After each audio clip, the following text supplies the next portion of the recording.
and good evening to everyone joining us virtually today. And welcome to this extremely important leadership webinar, which is themed attracting and retaining top talents. So in today's discussion, we are going to see what HR managers look out for while recruiting for a company. And this webinar is organized by the Women in Finance and Investment Network, well, WIFIN for short. And my name is Jessyca, and I will be your moderator for today's webinar to ensure that we have an interactive discussion, today. So before we continue, I would just say, let us kindly wait for a few minutes, to kind of allow most of our participants to join us today. For those unable to join us, please take note that this webinar will be made available on the WIFIN's website. And also to our audience of today, you can always check it out there for further reference. So let us just wait for a few minutes and we shall resume this webinar very shortly.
Okay, so let us just start. I think we would have more of our participants joining us eventually.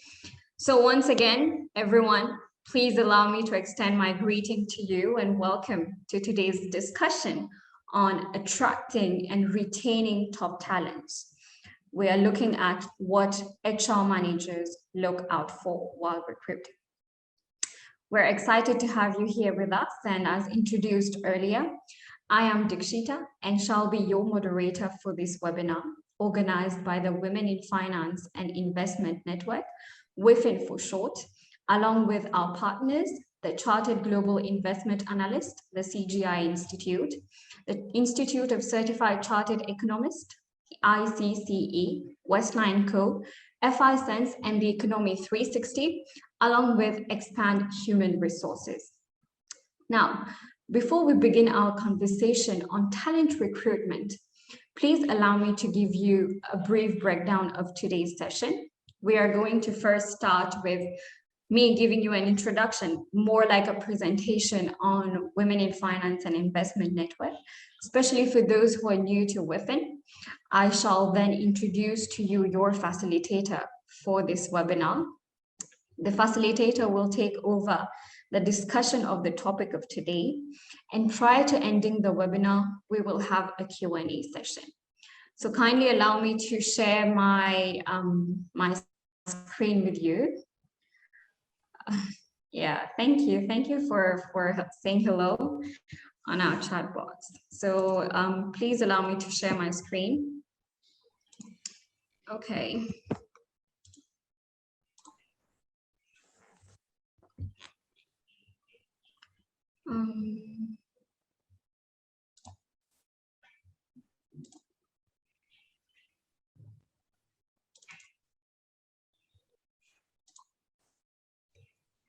Perfect.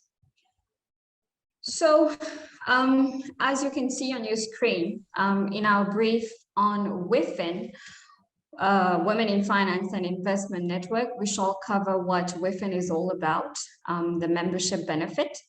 The membership benefit involves like who can join the network, etc. Overview, etc., etc. So let me just start. All right. So WIFIN, right, Women in Finance and Investment Network, we are a non-profit membership-based organization which is committed to taking actions to bridge the generational gap in the finance and investment space. Well, it is known globally that there is an underrepresentation of women in the finance and investment and insurance, fintech, and the list just goes on. And at WIFIN, we aim to address this underrepresentation with a global women network in the finance investment space, aiming at empowering women at every stage of their professional career. We strongly believe that with an increased visibility of today's female professionals, it will motivate the next generation of talent to aspire to these roles. And therefore, I believe we would be able to build a strong interconnectivity in the finance ecosystem. So as you can see here, you know, there are some research and that has been done about the current finance and investment industry across the world, right? And WIFIN exists, like I was saying, to give women the opportunity to receive the highest level of professional education, to build credibility, to tap into a global network to pursue a rewarding career in finance and investment management industry. We aim to achieve this through a series of dialogues, networking sessions, webinars today, meetups, summits, etc., along with special programs along with our partners. Well, as you can see here, it's written in bold. Our vision is to accelerate the growth and to raise women leaders in the finance and investment space globally. And our commitment is to empower these women to successfully achieve their professional potential at each and every stage of their careers. Well, WIFIN stands for diversity by building a trusting and open, inclusive environment that treats each member in a manner that reflects our unique way of raising professional women for higher roles in finance and investment. Synergy, as we are committed to connecting women at various levels of leadership in the industry. And lastly, opportunity, because we believe that our collective efforts as an organization will become a catalyst for a transformed finance and investment industry in the future. Here you can see is our global team, a group of dedicated young women in the finance and investment space, believing in creating impact by becoming a complementary voice to amplify and broaden conversations around diversity and inclusion. Of course, very important, membership. So WIFIN membership implies, joining this network, this global network that supports your development and career ambitions as a member. Now, there are several benefits of becoming a WIFIN member. Let's go quickly through that. Okay, so through a global network, members get the opportunity to network with professionals from other global institutions around the world on a single platform. At WIFIN, we're seeking to partner with organizations to create internships and full-time job opportunities for our members to benefit from. In line with our vision and mission, WIFIN, in partnership with our partners, has introduced a merit-based scholarship scheme for its members around the world. The scholarship is offered both in full and partial for our members who wish to enroll in the charter program. Now, more information about this is available on the website. So if you're interested, please do check our website. I would move along with the other benefits. WIFIN also facilitates regular workshops and capacity building programs for our members across all levels to enable them to build career ambitions and develop relevant skills needed to succeed in the industry. We also have well-structured programs, both virtual and physical, to engage our members throughout the year to enhance the professional capacities of members to network at various gatherings, like chapter, regional, and global levels. Also, members also get access to newsletters on current trends happening in the finance and investment and banking industry around the globe. We do regular interviews with successful women in the industry who shares with us their expertise, their insights, their journeys, etc., etc. And all of these are made available to our members. So who can join? Of course, a woman. If you're a university student, a recent graduate, or a woman who has already started her career in the finance and investment space, you are welcome to join us. There is only an annual subscription fee for the various categories mentioned previously, and more information about this is available on the website. We also have room for institutional partners who can join us, those who are champions of diversity and share deeply in our common vision. Again, you will find more information on our website. All right, so how do we join WIFIN? Well, all you have to do is visit our WIFIN website. Everything has been made available at www.wifinglobal.org and fill in the membership application form and follow the steps. Our team will be available to assist you if you face any difficulties in doing so. Well, this is it about the Women in Finance and Investment Network. Thank you very much for giving me this audience and listening as I did this presentation about WIFIN. Now, if you have any questions or if you're interested in joining WIFIN, just use the Q&A button and we would be ready to provide you any assistance that you may need. So I'll just stop sharing my screen. Yes, back to us. Okay, back to our topic of today, themed attracting and retaining top talents, what HR managers look out for. There is no secret that recruiting and retaining talent is critical to an organization's success.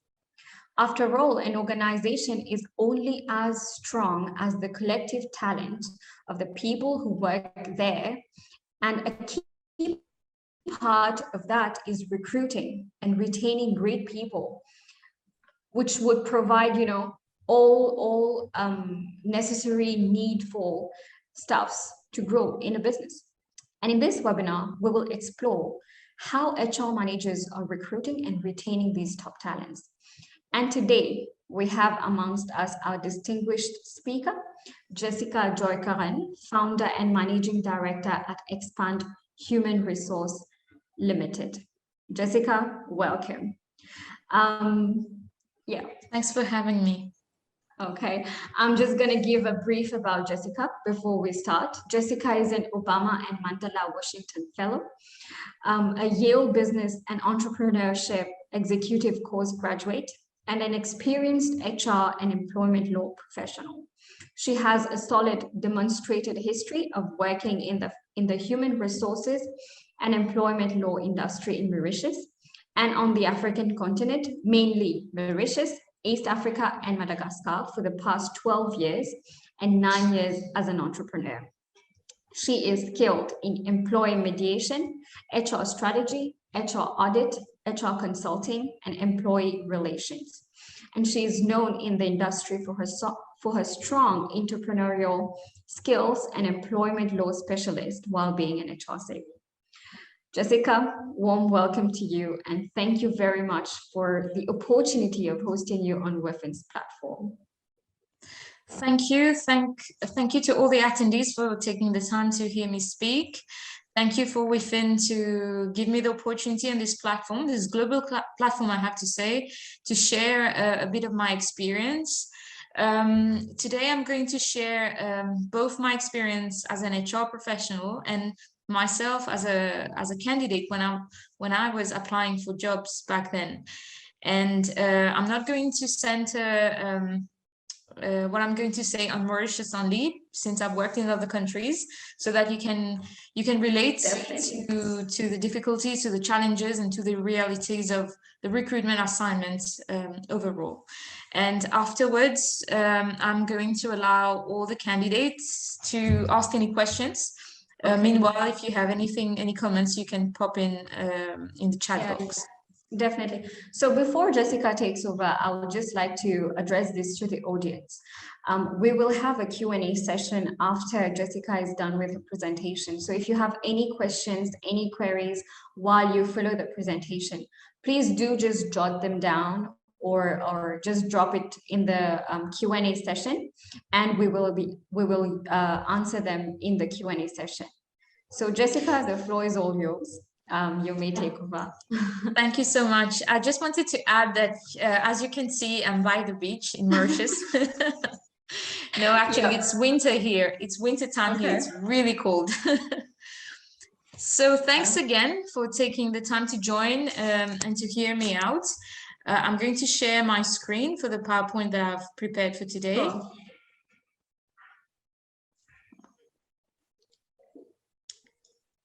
Here you go. Can you all see my screen? Yes, it's very clear. Okay, so which is a good thing that we're not having only HR managers or HR professionals in the audience. We're having a mix of, I can imagine, managers who recruit or recruiters as well. So the aim of this PowerPoint presentation is to approach the topic of attracting and retaining top talents to as far as possible, as far as reality allows. And as you know, since COVID-19 came along, the game has changed. And so many people have lost their jobs, unfortunately, on different markets as well. And this has had a dynamic shock, I can say, to the labor market, which again has had a wave impact on the way we recruit, on how we recruit, and our methods. So attracting talent, what is it about? The ideal way of attracting a talent and hiring someone will be to get the right person at the right position. And it is crucial to support the growth of your business and is vital for your business success. I can say, I know you will say, this is a very far-fetched definition, because how far can you allow for, or can you admit that the person is the right fit for the position? I know this sounds a bit idealistic at some point, but this is why you put in place procedures and recruitment and tests so that you can hire someone who's very close to what you're looking for in terms of competencies, in terms of skills, and in terms of attitude and values as well. So don't forget that talent attracts and follows talent. Talented people are demanding and strive for excellence. Talented people will challenge you.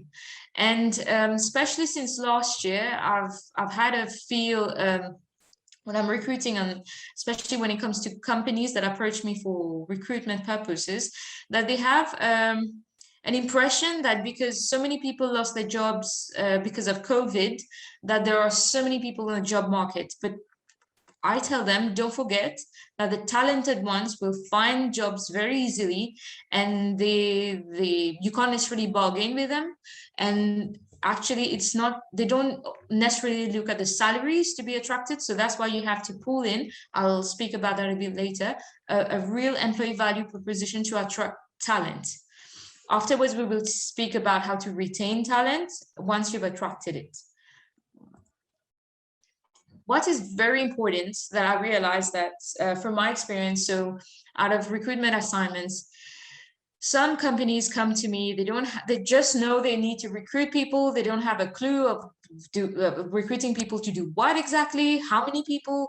Is only when I sit down with them and then I realize that they don't know what job exactly will the person be doing.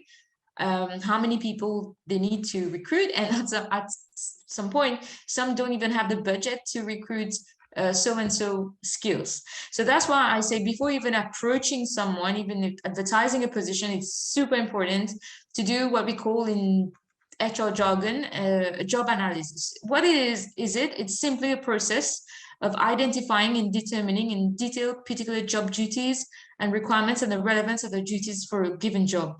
Because a lot of companies as well, what they do in terms of they get a new client or they get a new project and they're in firefighting mode. They just know they need one person, two people to do the job. They don't realize that you have to structure the position in a sense that it needs to be attractive. It needs to make sense, to have substance in the job in itself, and it needs to be able to play the part of impacting, of having a career plan as far as possible, so that the person knows, I'm not only coming in for the job to help put in structures, and then what's next in 12 months, in 6 months. So that doesn't really look good when it comes to attracting people. That's why I say you will find people that will come because probably they're unemployed, they need a job and everything, and then they will leave. They will use your company as a platform to be able to bounce back. And I don't think you don't want that either. So that's why job analysis, we require a job analysis matrix. Simply, you can ask yourself these questions when you're structuring or tailoring a position. What will the employee do in terms of duties, tasks, responsibilities, which has to, of course, the person has to justify. On some markets, it's 40 hours a week, minimum legal requirement. In some it's more, in some it's less. So at least to be able to fulfill these in terms of working hours, because talent doesn't like to be idle either. How will the employee do it? What methods, what tools, what techniques? For example, for a sales position, an outdoor sales position, you can't expect the person to take the bus. You need to cater in for a company car, for example. In terms of, I've heard candidates having awful experiences in companies saying that I came in the company, it took me 2 months to get a laptop because they didn't have any budget for that. So all these have to be done in parallel, especially for new positions, to make sure the equipment, the methods, the tools, the person that's going to plug into to show the on-job training will have time as well. This counts as how will the employee, how are you going to shadow the employee, accompany the employee in the first few months? We'll speak about onboarding afterwards. Why the employee, why does the employee do it? So make sure that in terms of products and services, it is clear, and especially in terms of qualifications, skills, knowledge, abilities, physical demands, and in terms of whether you can be flexible about it, or if you need a degree, a graduate who has a degree, if it's imperative, or there are times some jobs that require technical skills, for example, engineering, that comes to my mind very easily. So, or IT engineer, so you need to have an IT degree, or at times some people with an IT diploma and lots of experience can do the job as well. So you have to make sure that you bear in mind, what do you want? If it's clear in your head, what is the person going to do in a day, in a week? What are the deliverables on the job? That's also another thing, because some client companies that I work with, I need to sit down with them and work on the key performance indicators for the job, on the deliverables, because yes, they know the person has to come in and do this and do that, but how are they going to evaluate the person, whether the person is doing a good job or not? They don't know, they can't even tell, and that's not a good thing. So job analysis is very important. Sorry, for example, job analysis, this is all about the job description. To have the job descriptions in some legal and jurisdictions, the job description is mandatory on the performance, on the employment contract. So that's why it's important to jot down this. Secondly, the recruitment process in itself. I tend to tell every time, it's super important to have an employer branding in place. That's why some companies, they invest so much in that. But don't worry if you don't have the marketing budget to invest on making your company a sexy company, as you say, to attract on the market. Because let's speak about companies like Google, like all the big shots on the market. They have solid recruitment branding, onboarding, so that the process speaks for itself. And the candidate that goes through the process can refer other candidates saying, you know, I had such a pleasant experience, even if I didn't get the job, but it was like this and that. I felt like this and that. So that's very important in terms of having people talk about your brand as an employer. As I say, to attract the best, you have to be the best. You can't want to attract the best, even if you have the budget to attract the best, but your work environment is known, for example, on Glassdoor reviews, to be the most toxic work environment ever in the history of employers, or that your pay grades are awful and things like that. Trust me, even on big markets, people just need to Google, and on LinkedIn, I've had some candidates who approach people in companies to say, hey, how is it like to work there? And if ever an employee says it's awful, don't come here ever. So that's not a good branding for you as an employer as well. So in terms of employee branding, what we're talking about is the proposition, the experience, the engagement of staff, talent, reputation, corporate identity, and communication. That's where as well some companies in some countries use corporate social responsibility, CSR, to get themselves known out there on the job market.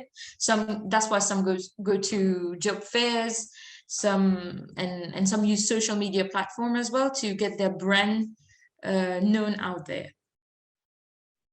Because one more thing about employee branding is something that is more dangerous is, I know smaller companies, they shun on spending on employer branding because they will say it's more important for me to spend on my product, to spend on getting my product known, because this is what is going to bring me money. But they don't realize that to be able to sell this product, you need employees, you need human capital.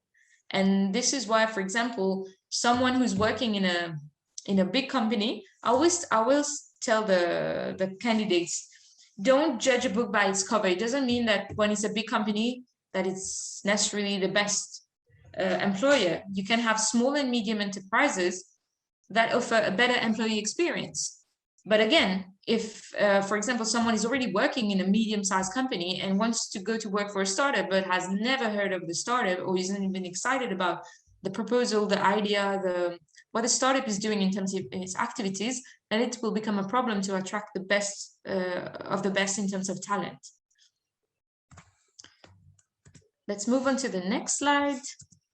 Yes, so when we speak about recruitment process, branding your recruitment, so there are some key pointers.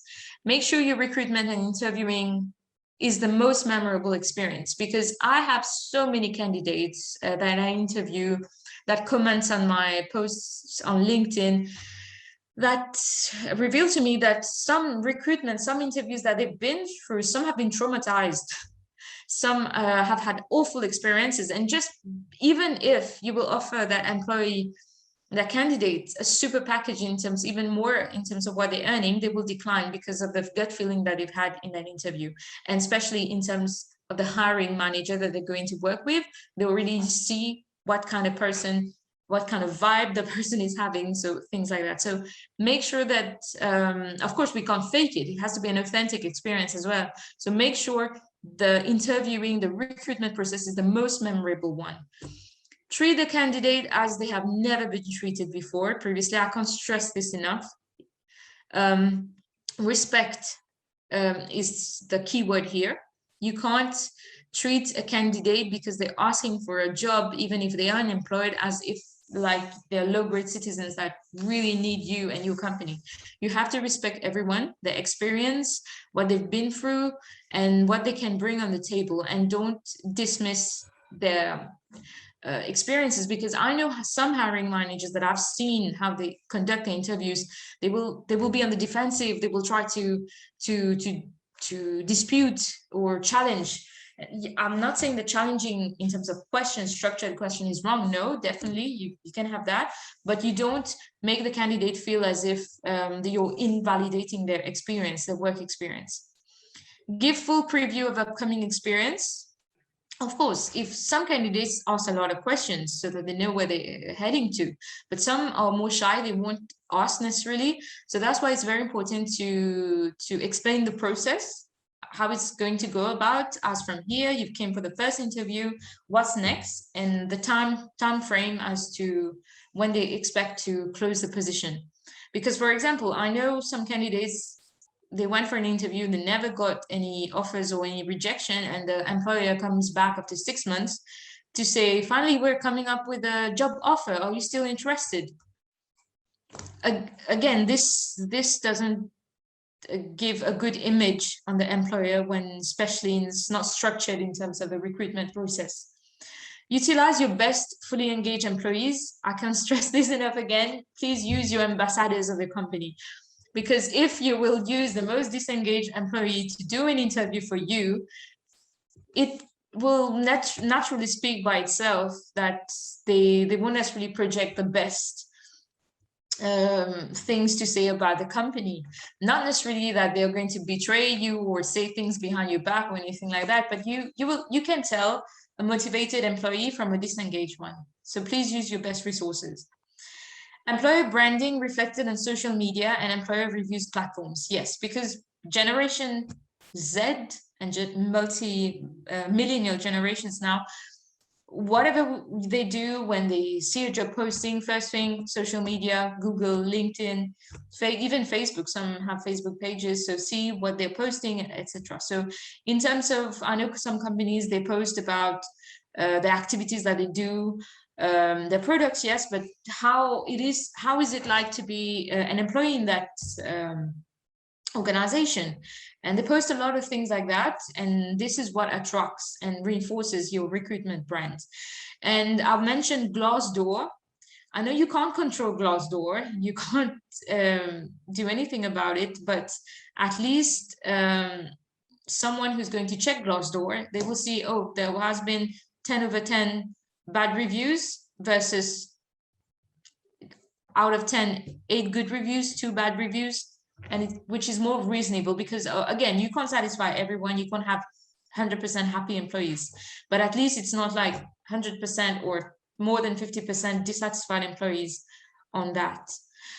So employee branding, how do you go about it? Advertising, of course, sponsorship, word of mouth, this is the best one. I will speak about employee referral afterwards. Publicity. Employer brand knowledge is about functional job association, employer brand awareness, employer reputation, firm performance, external organizational attractiveness.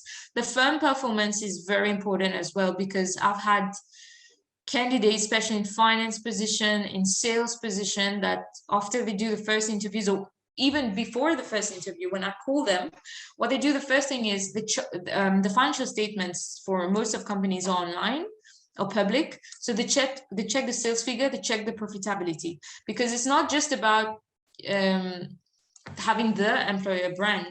It's about seeing if year after year after year, if year after year after year, the company has been sorry about that. If year after year after year, the company has been experiencing bankruptcies or losses, and it doesn't reflect a bright future. So that's why it's going to be very difficult to attract talent in that sense. I'm not saying that you're not allowed to be, of course, some startups won't necessarily be profitable in the first year, but as long as you have vision, you have a good plan on, and you roll it out, you explain realistically to the employee what we're targeting, our sales target, our profit targets, and things like that. So I think it can be good in terms of attracting talent. The recruitment process and the employee value proposition. I've spoken to far many CEOs and far many hiring managers that always have a one-sided view when it comes to recruitment, unfortunately, because they say they're the ones who need a job. I don't need to market our companies or the jobs themselves. So why do we need an employee value proposition? They are getting a good salary. What do you need? They're getting medical, they're getting a private pension. Why do they need more? They have to be just happy to have a job. Not necessarily, because some companies who have had the employee value proposition framework have had more success rates in terms of attracting and retaining as well the talented candidates out there. So how do you develop an employee value proposition framework? It's a broad topic, but just in 2 words. So in terms of the people, so the employee, the human capitals itself, the more the senior management is available, is you have mentoring program, the more there's the term called camaraderie, in terms of people management, in terms of HR practices, HR structures, procedures that you have in place. The more it is transparent, the more it is it respects the employee, and it is transparent, and it is realistic as well. More often having open door policies to be able to discuss openly the issues and come up with solutions and not expect retaliation and things like that. So this will play in terms of the employee value proposition. Organization in terms of brand diversity, the customer prestige, the work in itself in terms of innovation, location, and this is what has been really, which came out since COVID-19 came into place since last year, especially having a lot of people work from home, is the work-life balance. Because I have so many employees that approach me, that call me, that say, working from home is really nice, but we haven't been able to strike a balance in terms of our work life because our bosses expect us to work more when we work from home. So having a proper framework in terms of new things that came up with COVID-19 is the work from home policies and procedure, the back to work, the rotation in terms of employees when it comes to the physical offices. So that's very important, for example, these days. Because trust me, no one is going to join a company, even if they're working at the maximum capacity where they are right now, and even if you're offering a super salary, but if they'll have to, you know, always be on the call 7/7, 24/7, they can't even have a social life, a private life, a family life. So this you have to work into play. And the more that you approach talented people that are up the ladder, that have of advance in the life, especially above 30 years old, the more you will have that requirement of respecting a work-life balance for employees. Opportunity in terms of career development. These questions come very often in recruitment exercises and interviews in terms of what's the succession planning for the position? How do I develop as from, I will join the company in this position, but how do I progress after that? And things like that. So I know most of companies don't have succession planning, don't have real career plans, but at least to be able to project in 2-3 years time, where do you see this position? Except if it's the position before the CEO one, where the CEO will have to leave. But at least you don't keep the employee floating in terms of expectations, say, we'll see, we'll tell you later, or things like that. But again, while doing so, it's important not to have false promises as well, and bring about as far as possible the most realistic expectations in terms of where that position will be heading in 1 year, 2 year, 3 years time. And to be honest, because some candidates are very thirsty, very hungry. Some candidates are more laid back and say, okay, I respect 2-3 years time is too little to be able to oversee where this position is heading. At least you're transparent with the candidates so that they know they're not going in a dead-end job, or they're leaving their exciting job now to be coming to your company to a dead-end job.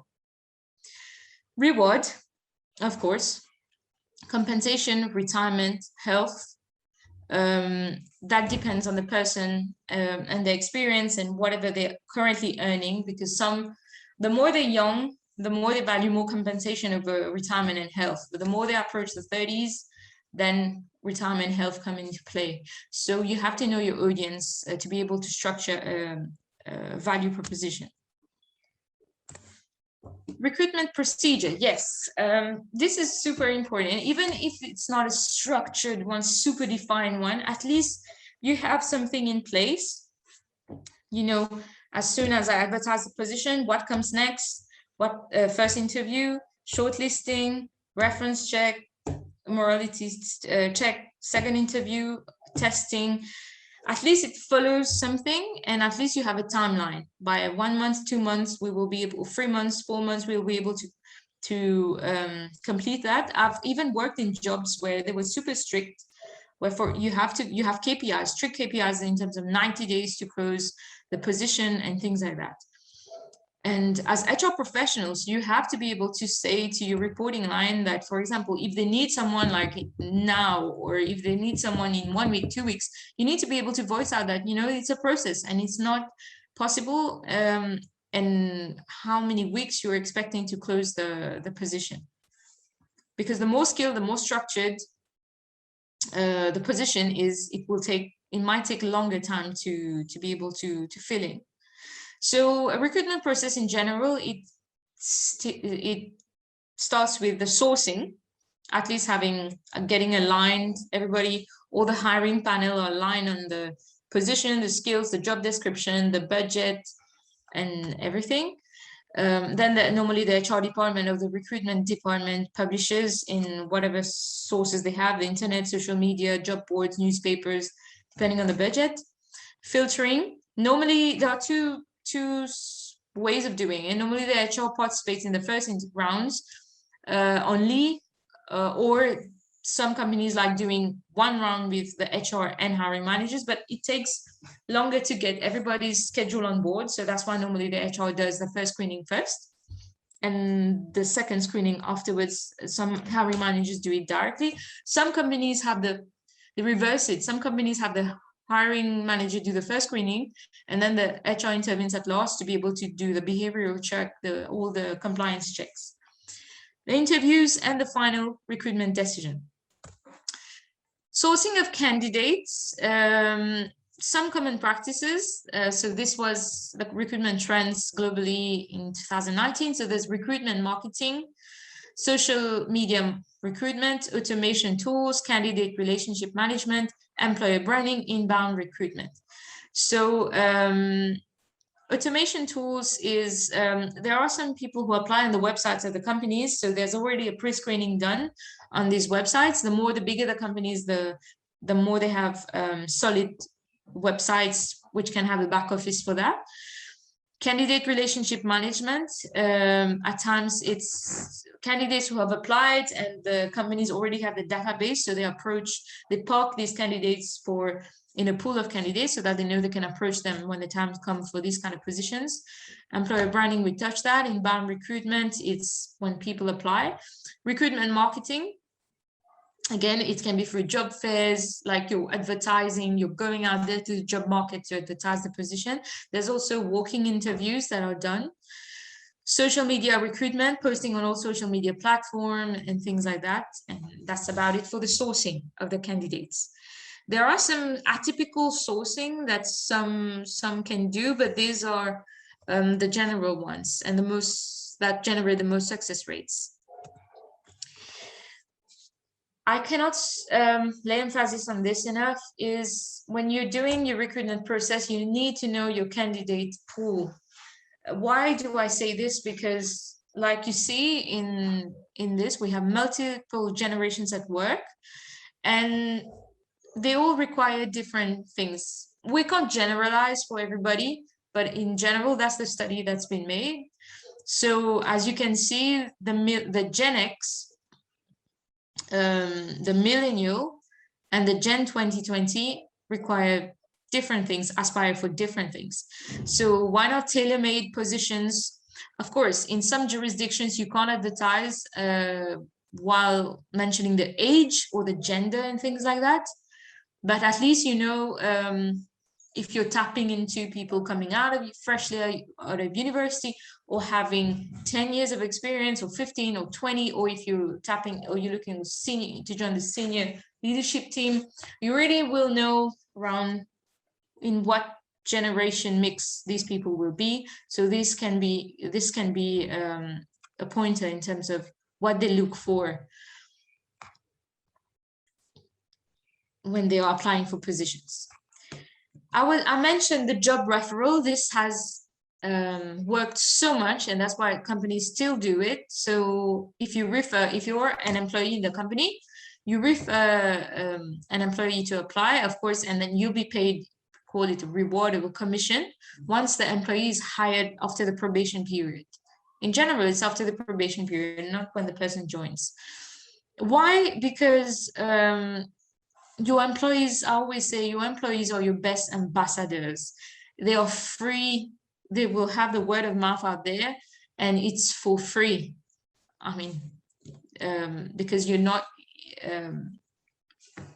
yes, you have the rewards, but it doesn't cost as much as if you had to go through a job board or recruitment agency and things like that. And this is some results of applicant hire rates that I've found in terms of statistics. So you will see job boards is 22%, 0.22%, and in terms of referrals, 19.17%. So if the employee is happy, you're sure you're getting an ambassador to refer for other positions. And here it says the applicant who applied from a referral was 85 times more likely to be hired than an applicant from a job board. In the recruitment process, it's important to identify your selection techniques, and this vary according to positions, to companies, to history in terms of hiring in these companies. So I've found this statistics, which was very relevant in what I'm going to say, because why do we do these interviews? Some people will say, yes, recruitment is a poker exercise. We never know, it's a lottery. We never know if the employee will adapt or the employee will perform. And this is why it's important to have some tests, not only just interviews, to be able to predict the job performance. And this is why you have checks in terms of references and things like that. So work sample tests, it's shown here that's worked more. General tests, structured interviews, job knowledge tests, job tryouts, which are becoming less, especially if the person is already working. Unstructured interviews is less famous. Job years of experience and years of education. As you can see now, years of education and job years of experience are the two last ones on these in these statistics, meaning that doesn't mean that if someone has a degree, if someone has a PhD, if someone has 10, 20 years of experience, that they will excel in your job, in your company.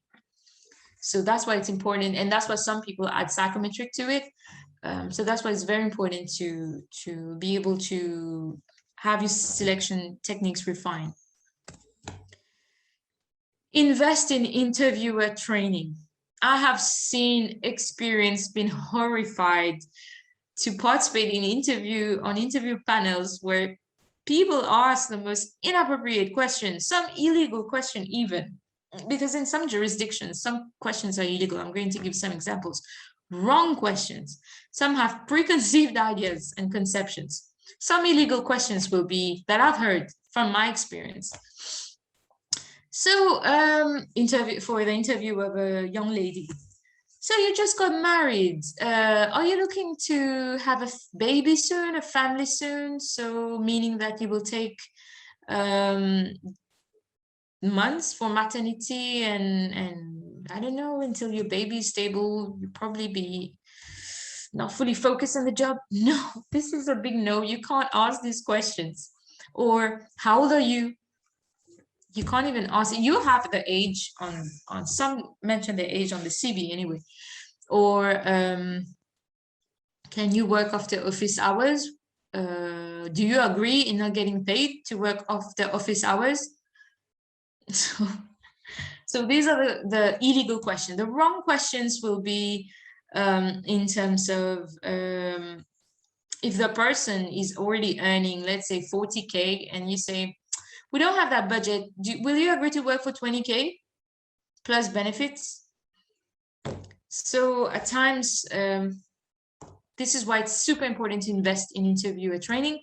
And I've put this picture because if I was doing an interview for a position with this hiring manager to become my boss, I will literally shut down and say no, because that person doesn't sound appealing to be your boss, to be honest.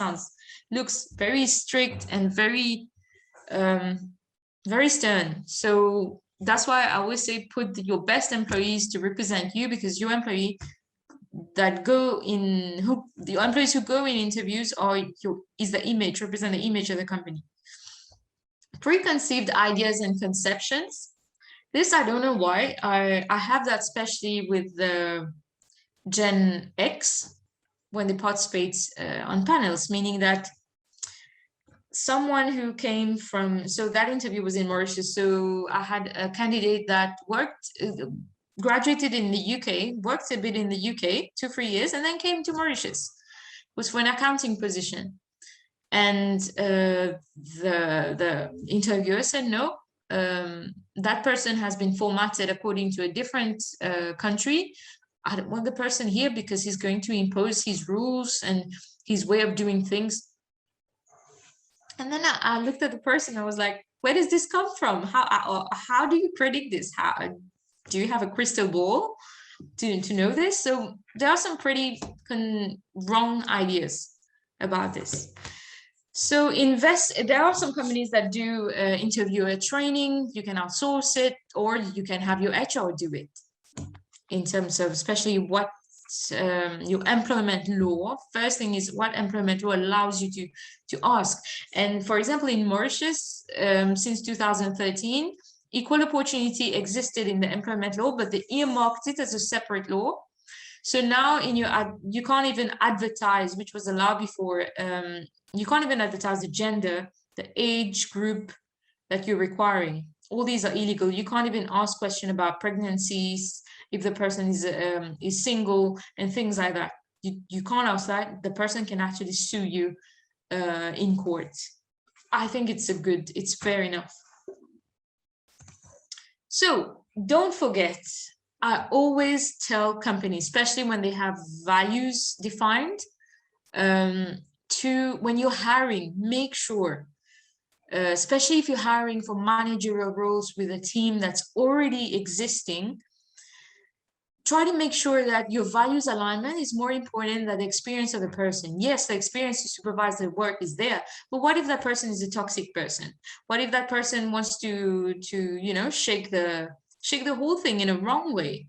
So this is why, yes, the example has to come from the top, but in terms of your values, you have to make sure as far as possible that the person is aligned to the values. So step 1, identify your core personal workplace values. That's the most important step. Step 2, research how organization talks, write about themselves, accepted behaviors, attitudes. Talk to the recruitment office and ask questions. These are for the candidates. Ask the clients, customers, stakeholder partners about their experiences. Analyze the behaviors demonstrated at the interview. So these are what the candidates will normally ask to see if it fits. Because especially for people above 30, if I've noticed a trend, if they're already in a well-paid position, they're already in a job that they're very happy with, before moving, they will think twice or even 3 times before moving. And one of the criteria that they tend to look after is the values. Am I going to be happy there? Is it a toxic environment? Do they look welcoming? Do they look like they will value in my personal development, what I will bring on the table? It doesn't have to be 100% all the time, but at least it's near the values of the person as well. Retaining talent now. How many minutes do we have left? Yes, in terms of, I have only 2 slides left, 3 slides. So in terms of retaining talent, now that you hire them, it's important to retain them. That is, to be able to do what one does best, get recognition, get proper feedback, have a clear sense of purpose and goals, get the necessary tools and support to do the job, have respect in the workplace, not be afraid to speak up, being listened to, remuneration in line with talents. I know it's an even more solid framework and structure and procedure to be able to retain the talent, because I've seen the first 6 months is super crucial to retain the talent, because some people are like, I came, I saw, and I don't like it, I'm leaving.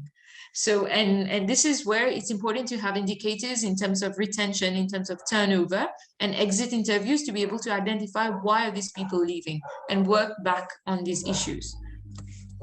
Solid onboarding. This has proved to reduce the turnover rates in the first 6 months, in the first year, to have a solid onboarding. Effective onboarding helps employees form bonds for organization at a higher, faster rate.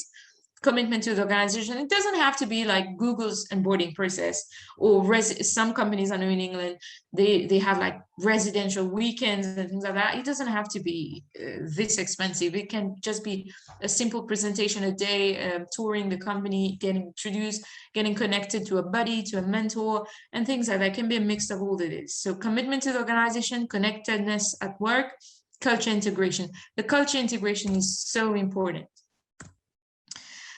Recruitment process, solid onboarding will mean, don't forget, the onboarding starts as from the moment that the person receives the job offer by email. So at times, some companies even send the handbooks so that they get acquainted if they have questions and things like that. So releasing the offer of acceptance, waiting period, the day of joining, coordinating with other departments, training and orientation in the first quarter. It's important to sit down as an HR with the employee. How was your first week? How was your first month? How was your first 3 months? So that they know that they're not, just thrown in the deep sea and asked to swim on their own. And again, this is super important, hold management accountable, because management cannot just outsource to the HR this task of retaining talent. And this is why having these in their KPIs, in their performance management, and zoom in teams where there are the high turnovers and understand why, and even have stay in interviews or HR audit with these teams to be able to understand what is wrong, what can we do better. So hold managers and supervisors accountable in the performance reviews for retention, reward them. And to the employee, the manager is the company. Because even myself, I've worked in positions where it didn't matter if it was a multinational, it didn't matter if they were doing so and so on the stock market, on everything. For me, my experience is it comes from my manager. So if I have an awful manager, a toxic manager, I don't care whatever the company is doing. So that's why it's very important to invest and reward and hold accountable your management. Why would talent leave? Toxic environment most of the time, negligent communication, harassment, high turnover, and all these factors. But that's why it's important to have staying interviews, HR speaking to the employees directly, so that the managers know that there's a watchdog as well, that they can't just say it's my way or the highway, and also condone toxic behaviors as well. Retaining talent, salaries and everything. This has come up since last year, even more importantly.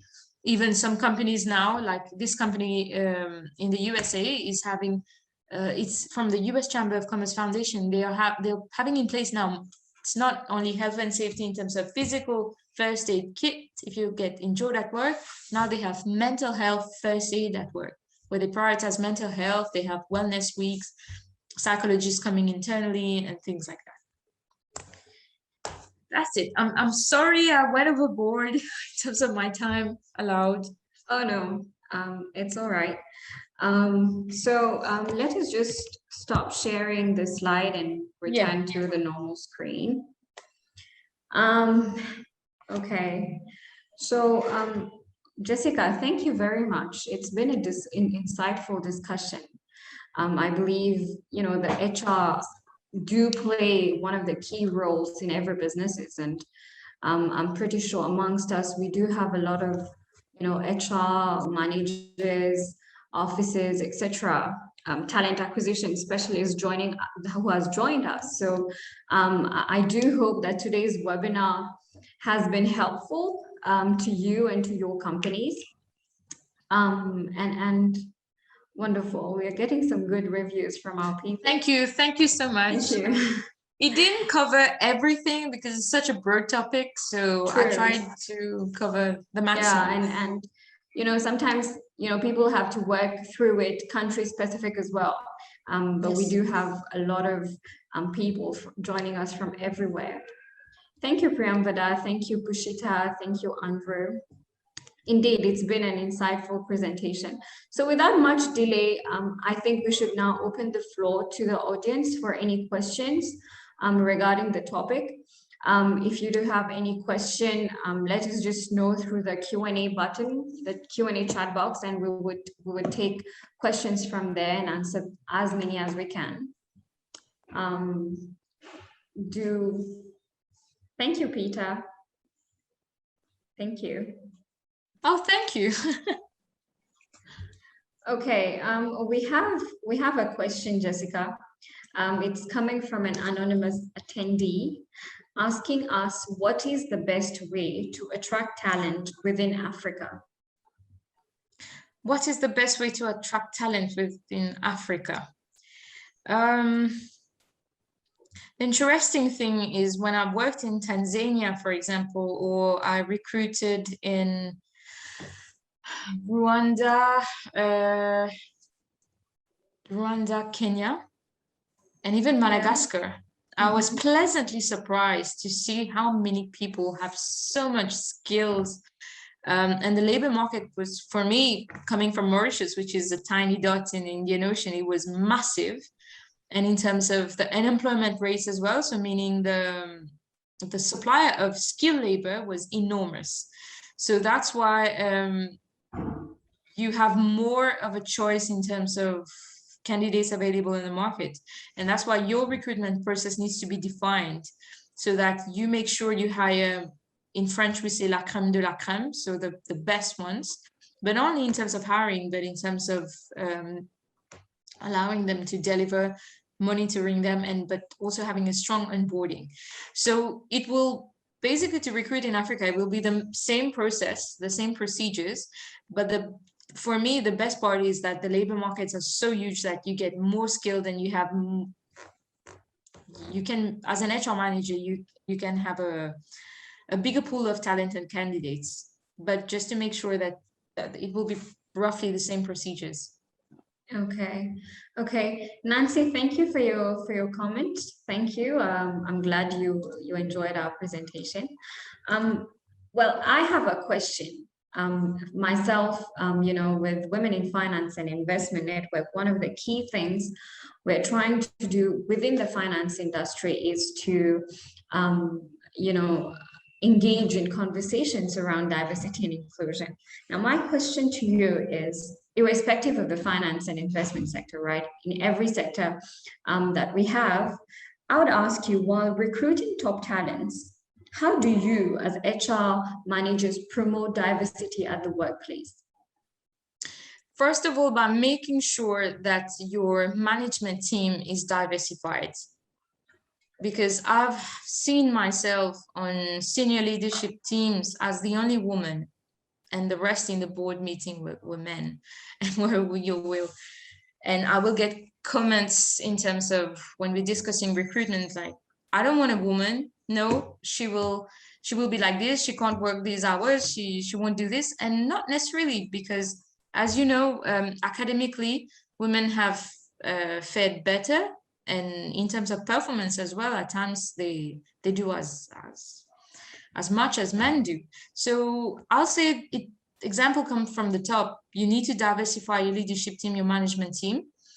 And one experience that I saw with a woman CEO that I was so pleasantly surprised, I was even shocked, is that she hired someone who was eight months pregnant, and she gave that person the 3 months maternity leave as per the Mauritian law, and the person came back so happy. She worked 1 or 2 months and then she came back so happy and so engaged that I would have never expected.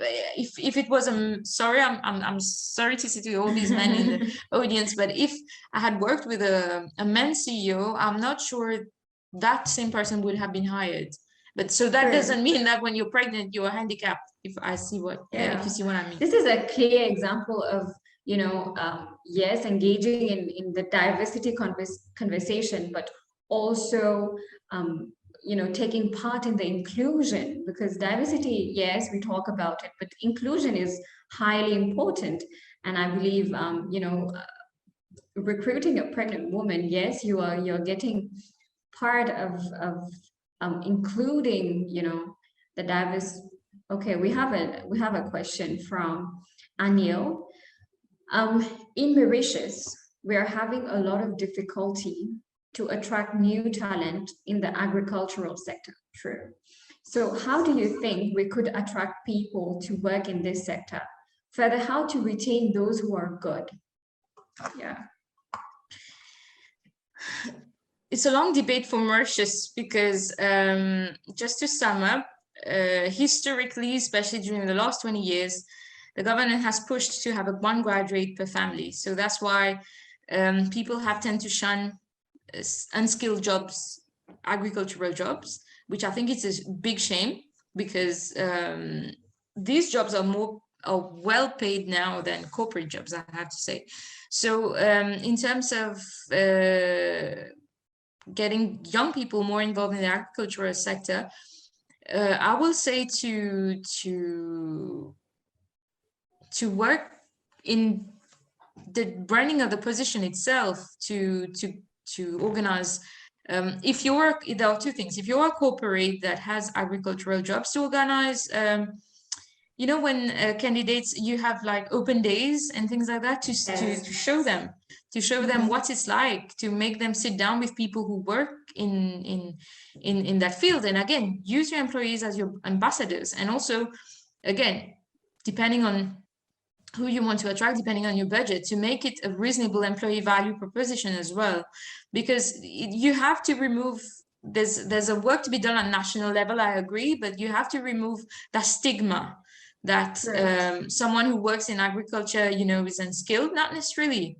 I've known people with a master's degree having finally not liking corporate life and finally doing entrepreneurial work in eco-organics, aquaponics, and things like that, and they are doing very well in life. So I think it's a national groundwork to be done, yes, but in terms of corporates working in agriculture, I think there's a branding that should be done out there. Okay, thank you. We have a question from Peter. Peter asks, how do you manage currency, benefits, and package differentials? In terms of when you're recruiting a candidate? Yeah, I assume. And meaning like a company that works on different markets, I imagine. Peter, if this is where you're coming from, please do let us know, but let's take it from that angle. Yeah, so if I take it from that angle, to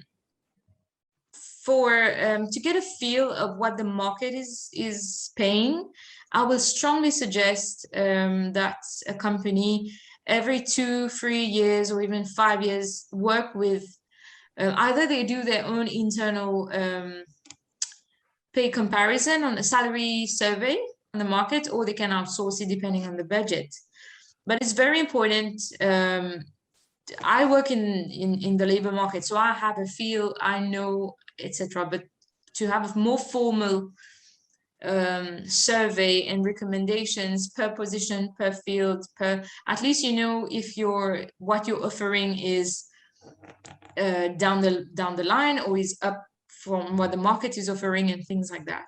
So to be able to manage this per market, I think a salary survey will be beneficial for that. And thanks for that question, because I hadn't mentioned salary survey in my presentation. Okay. Okay, we have no more questions. Are there any questions from our audience? We would want to know.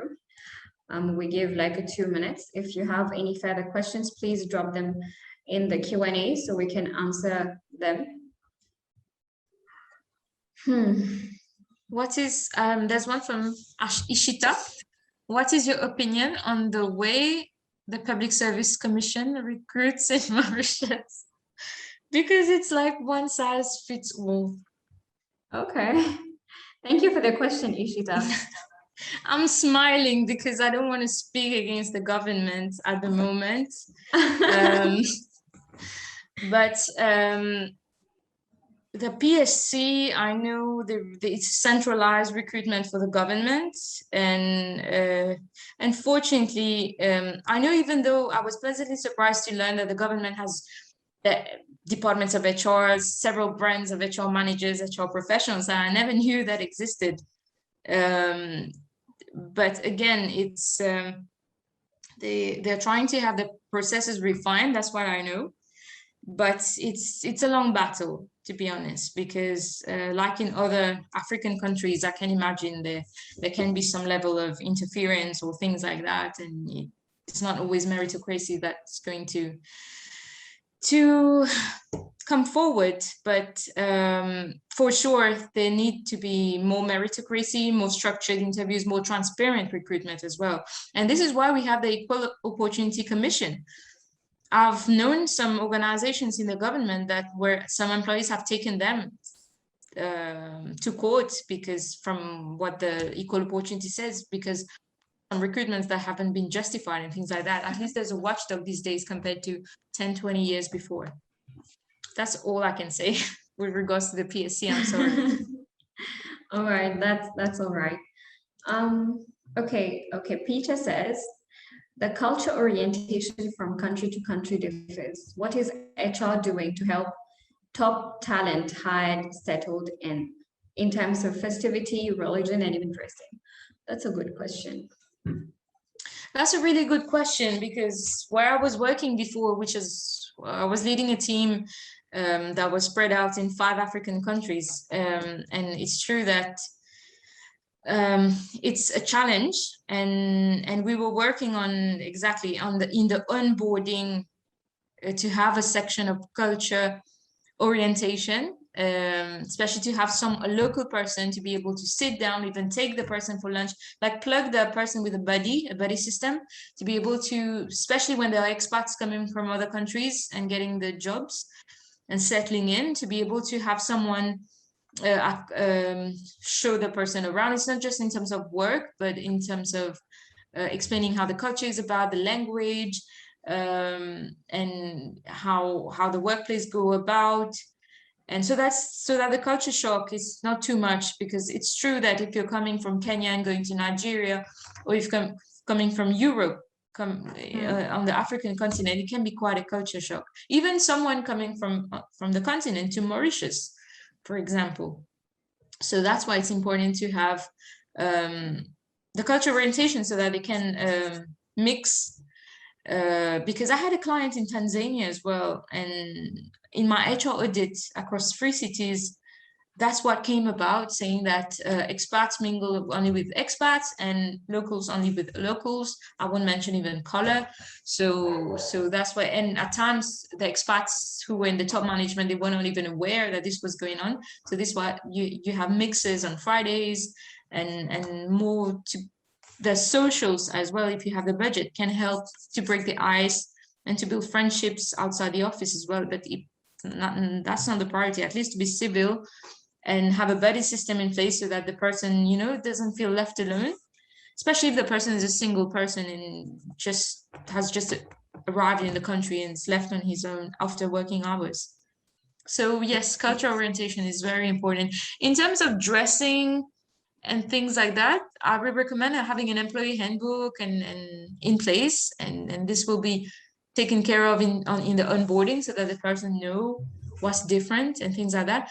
And also, I always stress that enough, you can't go in a country, I've seen that, you can't go in a country as an employee to say, in Mauritius it's been done like that, in Kenya it's done like that. You can't compare. You need to have an open mind as well.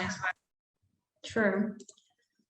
Okay, we have a question from Lisa. How relevant is Maslow's hierarchy of needs in HR in the modern world? So for those who do not know of Maslow's hierarchy, I'll just give a brief about that. The Maslow's hierarchy of needs is a theory of motivation, which states that 5 categories of human needs dictate the individual's behavior. Those needs are physiological needs, safety needs, love and belonging needs, esteem needs, and self-actualization needs. So, well, this is the Maslow's hierarchy. So how relevant do you think this hierarchy is important in the modern world? So basically, the master hierarchy of needs will also differ according to different generations. And in markets where I've worked on the continent, there are still challenges where they will speak about basic needs such as food, housing, and things like that. That's all that they will look after. They won't even look after if your pay grade is competitive and things like that. So if you move me from one city to another, how are you helping me move, and things like that. So there are minimum wages. So depending on how many years of experience you're hiring and things like that, it's important to be able to set this right, be able to make sure that, you know, there are people, make sure that your pay grade meets the minimum requirement as well, because you don't want your employees to be, you know, having one full-time job and having to go after office hours and do another job, or even during weekends.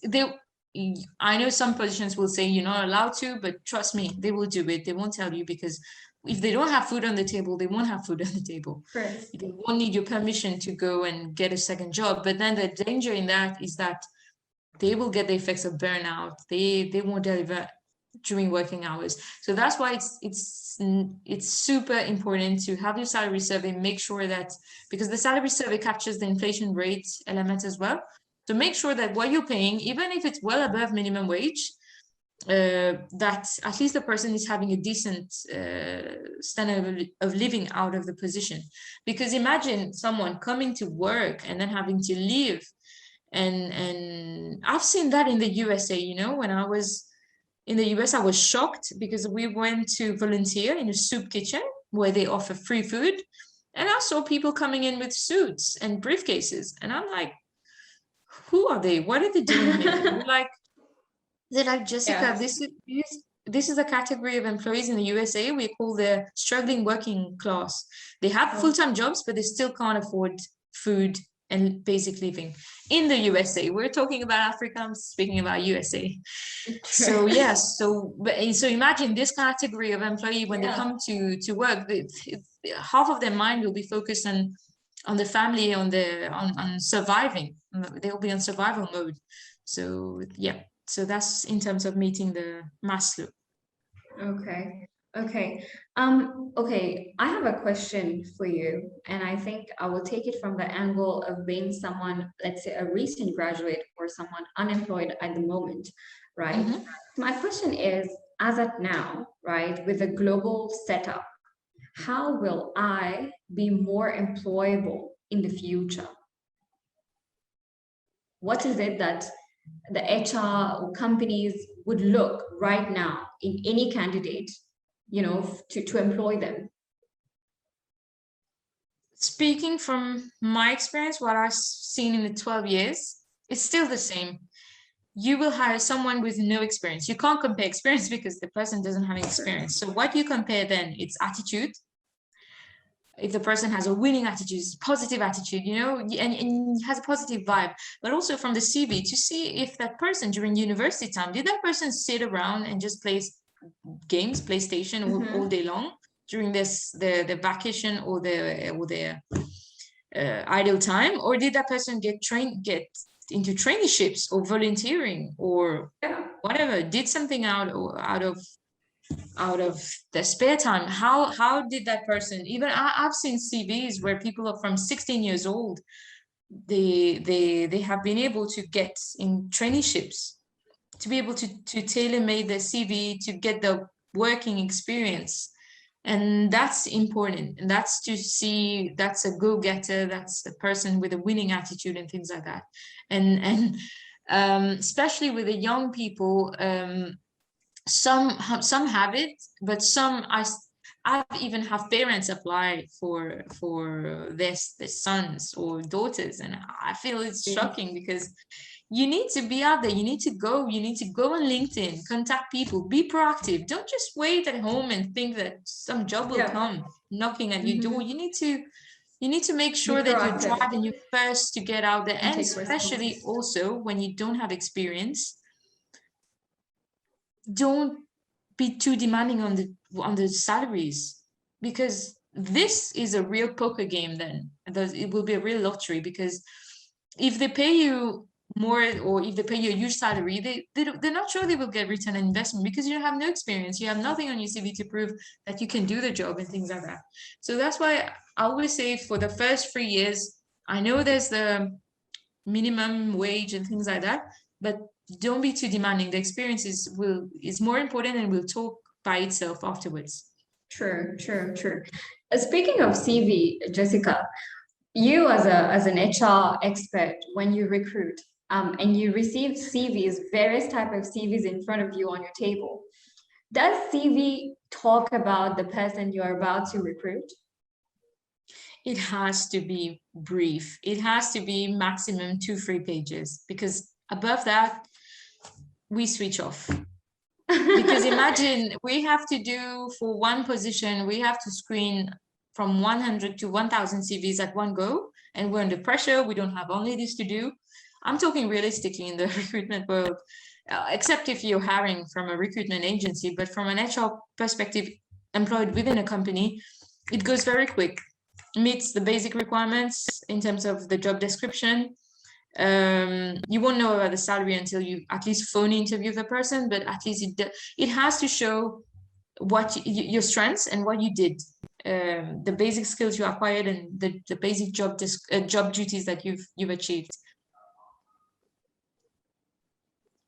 Perfect. Because, I have met people, at least, that, they don't have the knowledge on how a CV should be like, and a CV is just, a lot of information that I believe can be irrelevant for a job application. So I think I will take this opportunity and say that CV should be centered towards the job that you're applying. They have to be relevant to the HR, right, for recruitment purposes. So yes, okay, we have a few questions. Let us take those questions.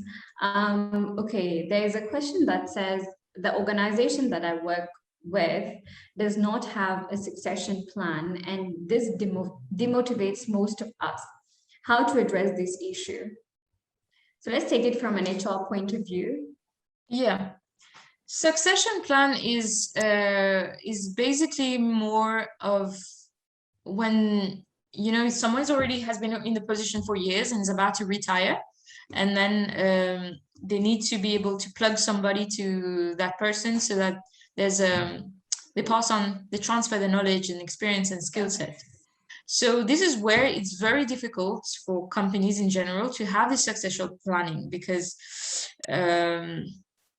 except if someone is nearing 60, 65, and then they are going to be asking these people if, for example, they wish to retire or not, and then they can start the processes from that.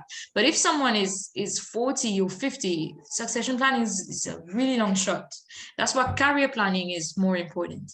And this, if you don't have it in your company, the first person to approach, if you feel like you reach a dead end, that in terms of skill set you've acquired the maximum, you've reached the plateau in terms of your job and your performance, the first person to approach is the reporting line, HR.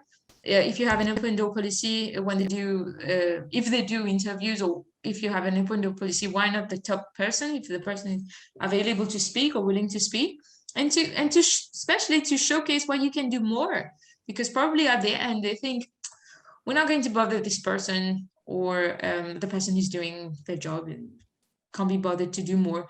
So at least showcase what you can do more, what you're willing to do more, and things like that, and express, be honest, be transparent. If I'm reaching a dead end and you don't have a solution for me, I'm sorry to say I'll have to start looking.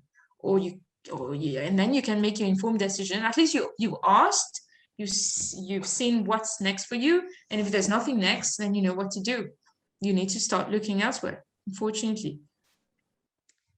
Okay, we have a last question from Samuel. With the technology sector growing fast and thus a great clamor for IT qualifications by many employers, how do you sieve through to ensure that only talented and not mere candidates get through this process? how do you see through to ensure only talented, not mere candidates? It will be, yes, basically there are lots of IT graduates. It will be, that's where the selection process has to be a solid one. And there are, I know in the IT field, there are many, some do a couple of tests, some do, that is, you come in the office and they have assignments for you. That's where at least, but depending on, for example, for research and developments, especially development of softwares, development of apps, the tests are more structured, more solid, and the test can reveal what that person can do compared to other IT jobs that some can be specific to a sector or a company. But it will all rely on the selection process that has to be solid. Okay, thank you for the answers. Okay, I think we have already reached our time limit. Thank you very much, Jessyca, for your time, for the insights, for your time to answer the questions. And thank you to our audience to be kind and interested in our discussion today. So I would just, yeah, we don't have any further questions. So let us call it an end. Thank you very much for today's discussion, Jessyca. We Thank you so much. Are absolutely, delighted to have you on our platform. And to our audience as well, thank you very much for joining us and being our audience for today. We will be back with another webinar. I hope you do check our LinkedIn and website and everything for further updates on webinars, upcoming webinars, insights. Yes. So do check our website. Thank you very much. Thank you, Thank Lisa. you so much. Thank you. All right. Bye-bye. Bye, everyone.